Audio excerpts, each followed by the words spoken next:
Joining the live stream now. Today, this is a quick live stream. I want to talk about the difference between the squat and the deadlift. All right, so they are different moves. A lot of people get confused. A lot of people want to squat the deadlift, and it's not going to be good for you.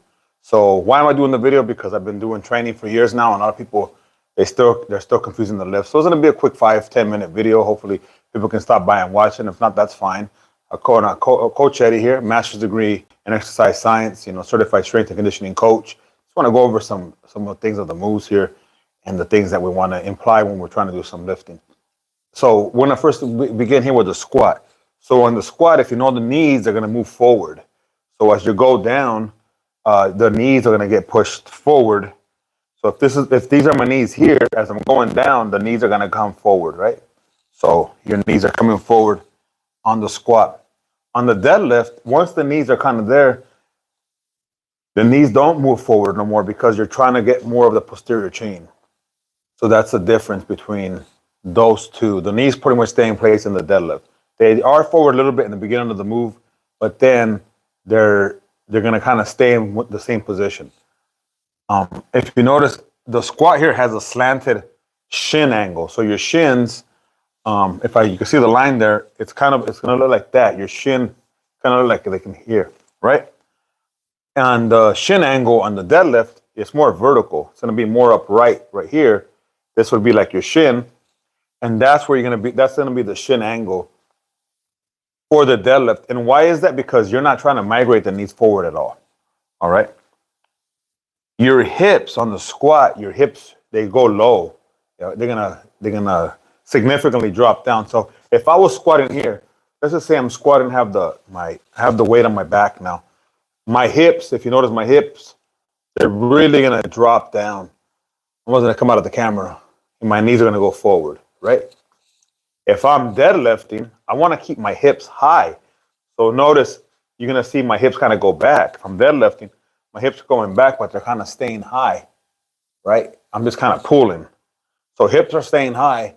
That's more of a deadlift. It's more of that hinge movement. While the squat, especially if I'm doing a front squat here, or I have a back squat, if I go down, you're going to see my hips go way down. I'm going to come out of the camera, right here. But in deadlift, I'm going to stay more in the camera because my hips are just going to go back right there. So that's one of the main differences between the squat and the deadlift. But now there is an exception for this. If you're doing Olympic lifting, you want to get your hips lower for the deadlift. So this is more of a conventional deadlift.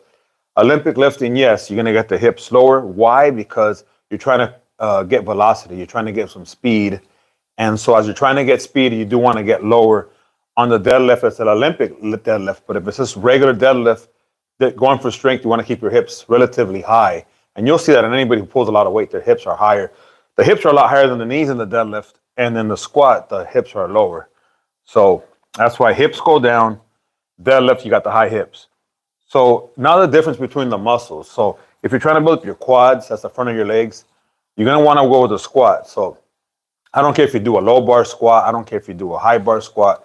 I don't care if you do a front squat. You're going to get more quadricep than the deadlift. Now the deadlift, you're looking at posterior chain. So you're looking to build up the back of your body, while the squat is more of a dominant front of the body movement. The squat is a push, so you're pushing against the ground, right? And the deadlift is a pull. So if you look at the bottom, it says separate days. What do I mean by that? Well, the squat is so physically demanding, and so is the deadlift. So I really recommend, if you're an athlete, if you're whatever, I don't care if you're playing baseball, if you're boxing, any type of athletics that you're doing, I really recommend you do, say, a squat on a Monday and a deadlift on a Friday or a Thursday. You want to go ahead and rest in between the sessions. Some bodybuilders do both in one day because, they're in the gym 2-3 hours. But if you're an athlete and you're looking to increase performance, you want to deadlift, squat maybe a half an hour, and then you want to do your sprinting or whatever performance workout you're going to do for your respective sport. So again, this is a quick recap. Again, a squat versus deadlift. They are different moves. Again, your knees move forward in the squat. Deadlift, your knees are pretty much in the same place, right? The shin angle is more of a diagonal angle in the squat. In the deadlift, your shin angle is more vertical. So just keep that in mind. right? Your hips significantly go down in the squat, but in the deadlift, your hips stay higher, right?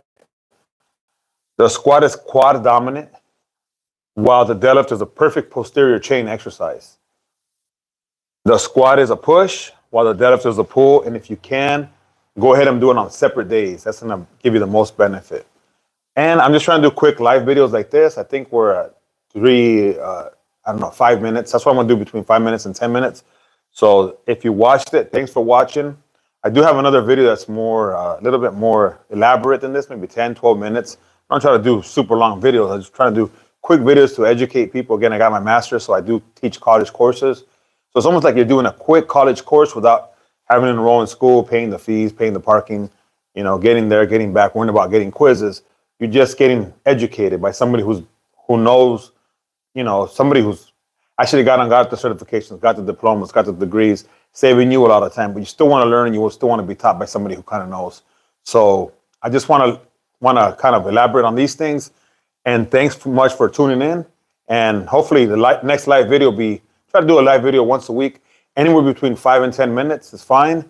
And probably talking about maybe the power clean next week. So again, thanks for tuning in, and have a good one.